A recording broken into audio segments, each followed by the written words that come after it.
مفتی صاحب کے YouTube channel کو سبسکرائب کیجئے، مفتی عطاء الرحمن قاسمی۔ معزز و مکرم حضرات سامعین کرام، اسٹیج پر موقر ترین علماء کرام، اساتذہ اعظام تشریف فرما ہیں، اور اسی اسٹیج سے ضلع سہارنپور کی معزز شخصیات کے خطاب ہو چکے ہیں۔ پروگرام آخری پڑاؤ پر ہے۔ میں ایک ادنا سا طالب علم ہوں، بہت مختصر وقت کے لیے آپ حضرات کے سامنے حاضر ہوں اور اپنا سبق سنانے کی کوشش کر رہا ہوں۔ حضرات، آج کی یہ مجلس روحانی مجلس ہے، اور جب روحانیت پر غور کیا جاتا ہے، اور جب ہمارے ملک ہندوستان کے اندر روحانی مجالس کا ذکر ہوتا ہے، جب ہمارے ملک ہندوستان کے اندر بزرگان دین اور خانقاہوں اور اسلامک ذکر و اذکار کے مقامات کا ذکر ہوتا ہے، تو ان خانقاہوں میں، ان مقامات میں سر فہرست اور اول جس خانقاہ کا نام آتا ہے وہ خانقاہ رائے پور ہے۔ جب بھی ہم کسی بزرگ سے ملاقات کرتے ہیں، موجودہ دور میں کسی عالم ربانی سے ملاقات کرتے ہیں اور اس کے سلسلے کو دیکھتے ہیں، اس کے شیخ کو، ان کے شیخ کو دیکھتے ہیں، تو کہیں نہ کہیں وہ سلسلہ جا کر حضرت قطب عالم شاہ عبد القادر صاحب رائے پوری سے مل جاتا ہے، کہیں نہ کہیں وہ سلسلہ قطب الاقطاب حضرت مولانا شاہ عبد الرحیم سے مل جاتا ہے۔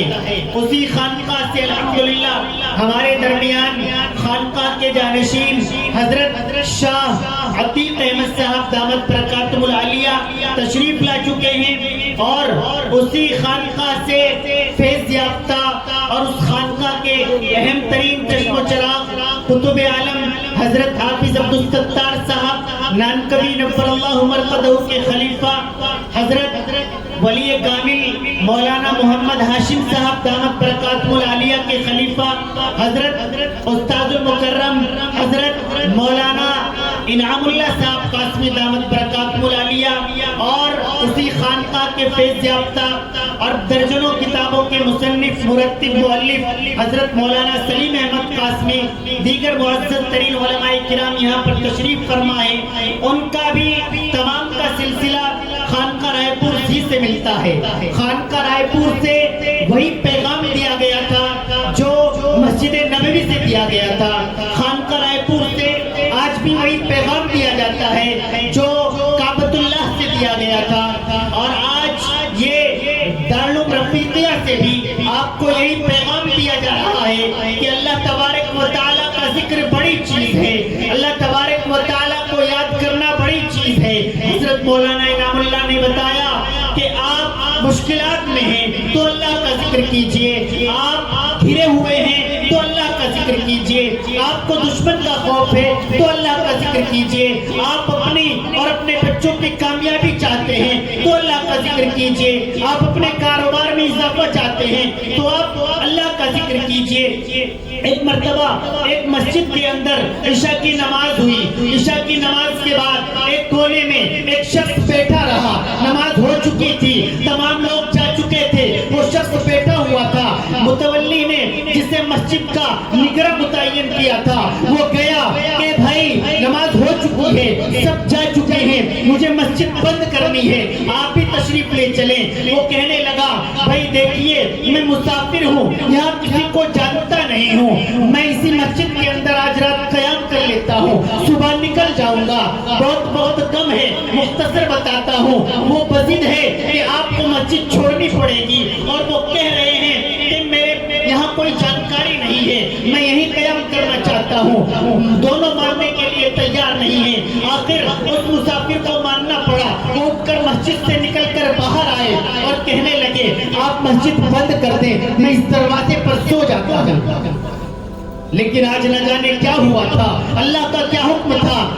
اس نگراں نے کہا کہ آپ مسجد کے دروازے پر بھی نہیں سو پاؤ گے۔ سامنے ایک نان بھائی تھا، روٹیاں بناتا تھا۔ روٹی بنانے والے نے دیکھا کہ ایک شخص کہہ رہا ہے جانا پڑے گا، ایک شخص کہہ رہا ہے میں رکوں گا۔ وہ آیا، نان بھائی نے کہا معاملہ کیا ہے؟ کہا میرے یہاں کوئی جانکاری نہیں ہے، مجھے قیام کی جگہ چاہیے، یہ مسجد کے دروازے پر بھی مجھے سونے نہیں دیتا۔ نان بھائی نے کہا آپ میرے ساتھ میرے گھر چلیے۔ اپنے گھر لے کر چلے تو راستے میں مہمان نے دیکھا کہ جو نان بھائی ہے برابر استغفار پڑھ رہا ہے، برابر ذکر اللہ کہہ رہا ہے، برابر استغفار کی تسبیح پڑھے چلا جا رہا ہے۔ گھر پہنچ گئے، آرام کیا، جب تک وہ نہیں سویا تب تک استغفار پڑھتا رہا۔ صبح اٹھا، نماز سے فارغ ہوا، پھر استغفار پڑھنے لگا، برابر استغفار پڑھتا رہا۔ مہمان نے معلوم کیا، اے نان بھائی، اے روٹی بنانے والے، اے آج کے میرے میزبان، تجھے ذکر اللہ سے کچھ فائدہ بھی ہوتا ہے یا نہیں ہوتا ہے؟ اس نان بھائی نے بتایا کہ مہمان مجھے ذکر اللہ سے بہت فائدہ ہوتا ہے۔ تو کیا فائدہ ہوتا ہے؟ کام میرا دنیا کے اندر آج تک کوئی کام نہیں رکا، سارے کام بن جاتے ہیں، اور میں اللہ سے جو دعا مانگتا ہوں اللہ تبارک و تعالیٰ میری دعاؤں کو قبول فرما لیتے ہیں۔ بہت اچھی بات ہے، بہت فوائد ہے ذکر اللہ کے۔ نان بھائی کہنے لگا مہمان میں دعائیں کر رہا ہوں، قبول ہو رہی ہیں، میری ایک دعا ہے جو قبول نہیں ہوئی، شاید میری کوئی خامی ہو ذکر اللہ میں جس کی وجہ سے وہ دعا قبول نہیں ہوتی، میری ایک دعا ہے وہ قبول نہیں ہوئی۔ مہمان نے کہا کہ آپ کی وہ کون سی دعا ہے جو قبول نہیں ہو پا رہی ہے؟ نان بھائی نے کہا اصل میں میری دلی تمنا ہے اور میں اللہ سے دعا کرتا ہوں کہ میری ملاقات امام وقت امام احمد ابن حنبل سے ہو جائے۔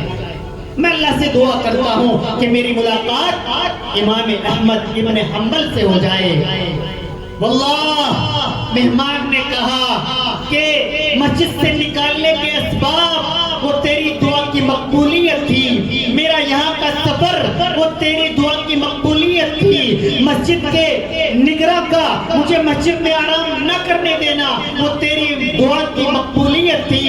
آج اللہ تبارک و تعالیٰ نے تیری احمد ابن حنبل سے ملاقات ہی نہیں بلکہ آج تیرے مکان پر احمد ابن حنبل کا قیام کرا دیا ہے۔ تو حضرات سامعین کرام، اللہ تبارک و تعالیٰ کا ذکر کرتے ہیں تو کامیابی قدم بوس ہوتی ہے، یہ ہوا ہے، ہو رہا ہے اور ہو کر رہے گا انشاءاللہ۔ اللہ تبارک و تعالیٰ عمل کرنے کی توفیق عطا فرمائے۔ وآخر دعوانا الحمدللہ رب العالمین۔ مفتی صاحب کے یوٹیوب چینل کو سبسکرائب کیجئے، مفتی عطاء الرحمان قاسمی۔